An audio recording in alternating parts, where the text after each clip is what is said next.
সকল বন্ধুরা কেমন আছেন? আশা করব সকলে অনেক অনেক ভালো আছেন, সুস্থ আছেন। আমি আপনাদের ভালোবাসায় অনেক ভালো আছি। আমি নূরজাহান। আজকে নিয়ে এসেছি একটি নিরামিষ রেসিপি, পটল চোখার। আলু এবং পটলের সঙ্গে এই রেসিপিটা আমি তৈরি করে নেব একদম নিরামিষভাবে। এর জন্য পটল আলু আমি কেটে নিয়েছি।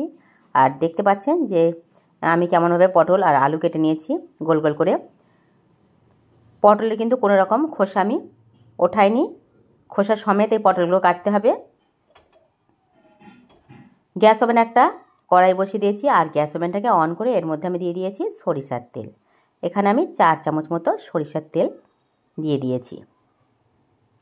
তেলের পরিমাণটা একটু বেশি দিয়েছি কারণ এই তেলের মধ্যে আমি পটল ভাজবো, আলু ভাজবো এবং পুরো রেসিপিটা রেডি করে নেব। তেলটা গরম হওয়ার জন্য আমি অপেক্ষা করছি। আর তেলটা যখনই গরম হয়ে আসবে তখনই আমি এর মধ্যে দিয়ে দেব হলুদের গুঁড়ো। হলুদের গুঁড়োটা দিয়ে দিয়েছি আর তেলের মধ্যে ভালোভাবে মিশিয়েও নিয়েছি। এখন পটলগুলো এর মধ্যে দিয়ে দেব। পটলগুলো এর মধ্যে দিয়ে দিয়েছি। পটলগুলো কেমন কেটেছি সেটা তো দেখতেই পাচ্ছেন যে পটলগুলো প্রথমে মাঝখান থেকে কেটে নিয়ে তারপরে এগুলো ছোট ছোট করে কেটে নিয়েছি।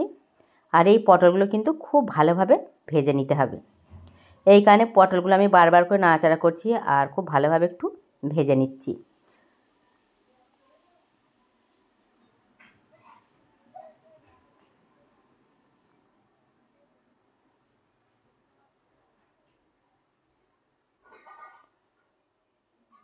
পটলগুলো যতক্ষণ একটু ভালোভাবে ভেজে আসছে ততক্ষণ পর্যন্ত এটাকে আমি নাড়াচাড়া করবো আর ভাজতে থাকবো।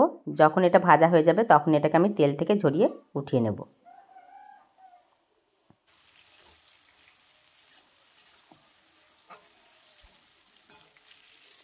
পটলটা ভাজা হয়ে গেছে আর এখন তেল ঝরিয়ে আমি একটা ছাঁকনির সাহায্যে এটা উঠিয়ে নিচ্ছি, তাহলে তেলটা পুরোপুরিভাবে ঝরে যাবে। এখন এই তেলের মধ্যে আমি কেটে রাখা আলুগুলো ধীরে ধীরে ভেজে নেব। এর মধ্যে আর কোনো রকমভাবে আমি হলুদ দিইনি, কারণ যখন আমি পটল ভেজেছি তার আগে কিন্তু হলুদটা আমি দিয়েছিলাম আর তেলের মধ্যে অলরেডি হলুদ আছে। সেই কারণে আলুগুলো কত সুন্দর একটু কালারফুল হয়েছে। আলুগুলো ভালোভাবে ভেজে আমি তেল ঝরিয়ে তুলে নিচ্ছি। পটল আর আলু কিন্তু এই তেলের মধ্যে একটু ভালোভাবে ভেজে নিতে হবে, তাহলে এই নিরামিষ রেসিপিটা দারুণ লাগবে। পটল চোখা রেসিপিটা, এই নিরামিষ রেসিপিটা দুর্দান্ত স্বাদের হয়। সকল প্রিয় বন্ধুরা যারা মাছ মাংস খেতে চান না, নিরামিষ খাবার পছন্দ করেন তাদের তো ভালো লাগবেই, কিন্তু যারা মাছ মাংস খেতে পছন্দ করেন আশা করব তাদেরও অনেক অনেক ভালো লাগবে এই নিরামিষ রেসিপিটি। এর মধ্যে যে তেলটা রয়ে গেছে সেই তেলের মধ্যেই কিন্তু আমি পুরো এই রেসিপিটা রেডি করব। এর মধ্যে আর আলাদা কোনো তেল আমি ব্যবহার করব না। এই তেলের মধ্যে দিয়ে দেব আমি 2টি দারচিনি। গ্যাসের ফ্লেমটাকে লো টু মিডিয়ামে রাখতে হবে। দারচিনি দিয়ে দিয়েছি আর এর মধ্যে দিয়ে দেব আমি গোটা জিরা 1 চামচ মতো দিয়েছি, কয়েকটি শুকনো লঙ্কা, কয়েকটি তেজপাতা। এটা দেওয়ার পর কিছুক্ষণ আমি তেলের মধ্যে একটুখানি ফ্রাই করে নেব হালকা করে। এই জিরাটা যখন একটু হালকা লাল লাল হয়ে আসবে তখন আমি এর মধ্যে দিয়ে দেব একটি বড় সাইজের টমেটো। টমেটোটা আমি একদমই ছোট ছোট করে কেটে রেখেছি। এই টমেটো এর মধ্যে এই মশলার সঙ্গে একটু ভালোভাবে ফ্রাই করে সেটাকে নরম করে নিতে হবে। জিরাটা একটু লাল লাল হয়ে এসছে, দেখতে পাচ্ছেন এটা একটু হালকা লাল লাল হয়ে গেছে। আর গ্যাসের ফ্লেমটাকে তো আমি একদমই লো টু মিডিয়ামে রেখেছি। এখন এর মধ্যে দিয়ে দিচ্ছি টমেটো, যেটা আমি কেটে রেখেছিলাম ছোটো ছোটো করে। এই টমেটোটা দেওয়ার পর টমেটোটাও আমি কিছুক্ষণ এটাকে এই মশলা সঙ্গে ফ্রাই করে নিচ্ছি, তাহলে এই টমেটোটা খুব সুন্দরভাবে সফট হয়ে আসবে আর দারুণভাবে এই রেসিপির সঙ্গে মিশে যাবে। এখন এর মধ্যে দিয়ে দেবো আমি হলুদ গুঁড়ো।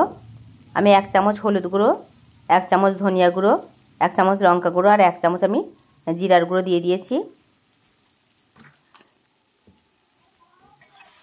এই মশলাটা আবার আমি খুব ভালোভাবে মিশিয়ে দিচ্ছি এর সঙ্গে। এখন দিয়ে দিচ্ছি আমি মশলা চামচের 1/2 চামচ মতো হিং। নিরামিষ রেসিপিতে যদি হাতের কাছে হিং থাকে তাহলে অবশ্যই দেবেন, তাহলে এর টেস্ট কিন্তু দারুণ আসে। এইখানে অবশ্যই দেওয়ার চেষ্টা করবেন। আর যারা হিং খেতে পছন্দ করেন না তারা এটা বাদ দিয়ে দেবেন, তারপরেও কিন্তু নিরামিষ রেসিপিটা দারুণ লাগবে খেতে। এটা কিন্তু এখনও পর্যন্ত শুকনো শুকনো হয়ে আছে, এর মধ্যে কোনো রকম আমি জল ব্যবহার করিনি আর এখন জল ব্যবহারও করব না। এই টমেটোগুলো আমি একটু ভালো করে খুন্তির সাহায্যে যেহেতু নরম হয়ে গেছে মিশিয়ে দিচ্ছি আর এর মধ্যে দিয়ে দিয়েছি ভেজে রাখা পটল আর আলু। এগুলো দেওয়ার পর আবার খুব ভালোভাবে মশলার সঙ্গে আমি এটাকে কিছুক্ষণ কুক করে নেব।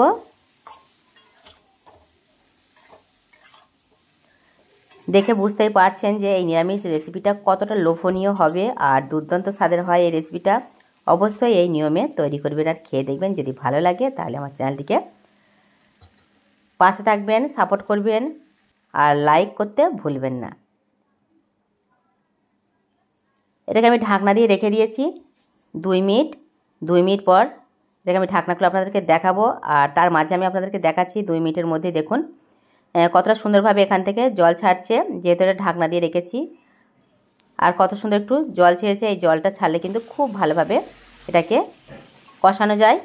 এই জানে অবশ্যই ঢাকনাটা দেওয়ার চেষ্টা করবেন। ঢাকনাটা দিলে খুব সুন্দরভাবে এটা কষিয়ে নেওয়া যায়। যে জলটা বার হয় তার সাহায্যে এটা কষানো যায়। আর কত সুন্দরভাবে এটা কষানো হচ্ছে দেখুন। মশলাটা কত সুন্দরভাবে পটল আলুর সঙ্গে মিশে গেছে। আর কড়াইয়ের গা থেকে এগুলো আমি বারবার নামিয়ে দিচ্ছি। কড়াইয়ের গায়ে থাকলে হয়তো এগুলো পুড়ে যাবে, আর পুড়ে গেলে কিন্তু সকল রেসিপির টেস্টই নষ্ট হয়ে যায়। এই কারণে বলবো সবসময় মশলা যদি গায়ে লেগে যায় তাহলে অবশ্যই এইভাবে নিচে নামিয়ে দেবেন। এটা কষানোর পর আমি বড় বাটির 1 বাটি এখানে জল দিয়েছি।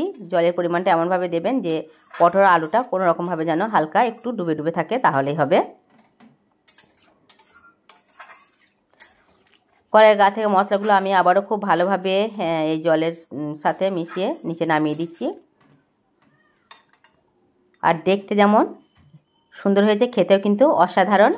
অবশ্যই তৈরি করবেন আর খেয়ে দেখবেন এই রেসিপিটা আপনাদের কেমন লাগে। যদি ভালো লাগে অবশ্যই চ্যানেলটিকে অবশ্যই ভিডিওটিকে সকল বন্ধুর মাঝে শেয়ার করে দেবেন আর চ্যানেলটিকে সাবস্ক্রাইব করে রাখবেন। আমি এটা 10 মিনিট পর ঢাকনাটা খুলে দেখছি যে কেমন হয়েছে। দেখুন পুরো রেসিপিটা রেডি হয়ে গেছে, দারুণ হয়েছে। এর স্মেলটাও কিন্তু অসাধারণ আসছে।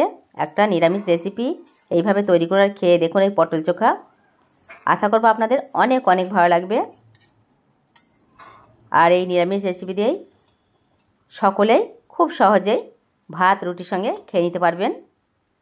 এটাকে আমি নামিয়ে রাখবো। আর যে হালকা হালকা একটু রস রস আছে সেটাও কিন্তু কিছুক্ষণ রাখলে এটা এর সঙ্গে মিশে যাবে, টেনে যাবে। এটা নামিয়ে আমি পরিবেশন করব। আপনারাও এইভাবে তৈরি করুন আর খেয়ে দেখুন যে আপনাদের কেমন লাগে। আমি এটা ধীরে ধীরে সার্ভ করে নিচ্ছি।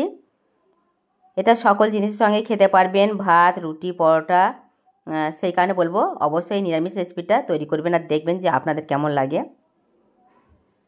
আর যদি নতুন বন্ধুরা হয়ে থাকেন তাহলে অবশ্যই আমার চ্যানেলটিকে সাবস্ক্রাইব করে পাশে থাকবেন, বেল আইকনটি ক্লিক করে রাখবেন, তাহলে প্রত্যেকটা নোটিফিকেশান আপনাদের কাছে পৌঁছে যাবে। এখন পুরোপুরিভাবে রেডি হয়ে গেছে খাওয়ার জন্য। আমরাও পরিবেশন করব। আর আমার সকল প্রিয় বন্ধুরাই তৈরি করুন আর খেয়ে দেখুন যে আপনাদের কেমন লাগে। আর আপনাদের মিষ্টি কমেন্টে অবশ্যই জানাবেন যে এই নিরামিষ রেসিপিটা আপনাদের কেমন লেগেছে। একটি দুর্দান্ত স্বাদের অসাধারণ রেসিপি পটল চোখা।